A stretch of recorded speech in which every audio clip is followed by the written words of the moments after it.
présente Célia Locodonou, j'ai 37 ans. Je suis aidante de ma mère qui a 72 ans et qui est atteinte d'une dégénérescence frontotemporelle depuis plusieurs années maintenant. Ça fait à peu près 15 ans que je m'occupe d'elle. Ça va rassembler un peu tout ce qui est administratif, des courses classiques. Voilà, c'est un accompagnement au quotidien. On a eu 4 séances, donc des séances d'une heure. On a abordé différents points et différents exercices slash techniques pour voir comment on pouvait mieux s'organiser. Donc, je devais par exemple dresser une liste des choses que j'aimais faire qui me tenaient à cœur. Pourquoi j'aimais les faire, est-ce que je les ferais de façon inconditionnelle. Donc ça, c'est un très bon exercice, qui est un exercice qui n'est pas forcément facile. On a aussi travaillé sur mon organisation. Ça veut dire comment je planifie les choses. Est-ce que je les planifie sur le mois, plutôt sur 6 mois ou voire un an. Et donc on s'est entraîné à juste se dire par exemple, je prends mon agenda et je planifie que pour la semaine. L'objectif c'était aussi de prendre le temps.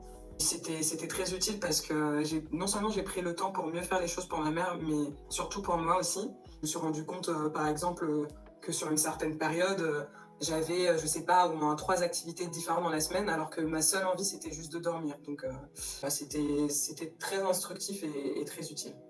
J'étais assez impressionnée par tout ce que vous portiez et tout ce que vous vouliez rajouter encore. Voilà.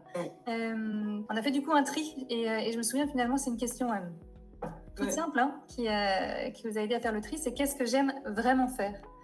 Et du coup, ça a été l'occasion de re-questionner ce que vous faisiez parce que voilà, pour vous, c'était important de le faire, parce qu'il fallait le faire, par rapport à ce qui vraiment vous faisait plaisir. Et c'est de ce dont vous aviez besoin parce que vous étiez dans une phase vraiment d'épuisement. Et par exemple, l'année dernière, dans un des sports que je pratique, j'étais en section compétition.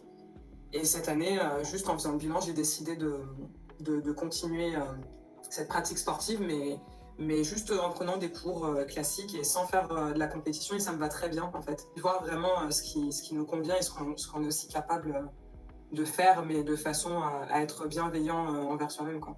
Et à la fin, je me souviens que vous m'avez dit j'ai baissé mon niveau d'exigence sur beaucoup de choses et avec beaucoup de gens.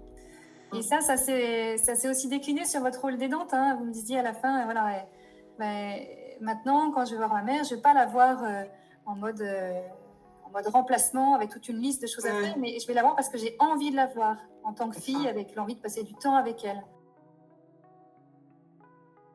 La première chose, c'est de vraiment profiter de son proche, même s'il y a des situations où je sais que c'est compliqué et je l'ai vécu. Où des fois, on a juste envie de sortir de l'appartement pour prendre l'air, mais il faut vraiment essayer de profiter de chaque moment qu'on a avec son proche, que ce soit des moments de lucidité ou non, parce que les moments de non-lucidité, on peut les transformer en autre chose.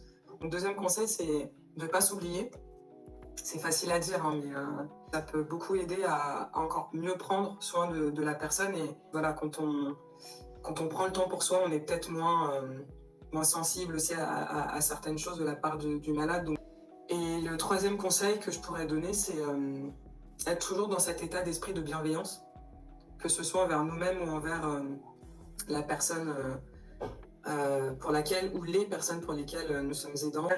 Et quand on est bienveillant, ils le ressentent énormément et ils se sentent moins seuls, je pense, dans leur maladie.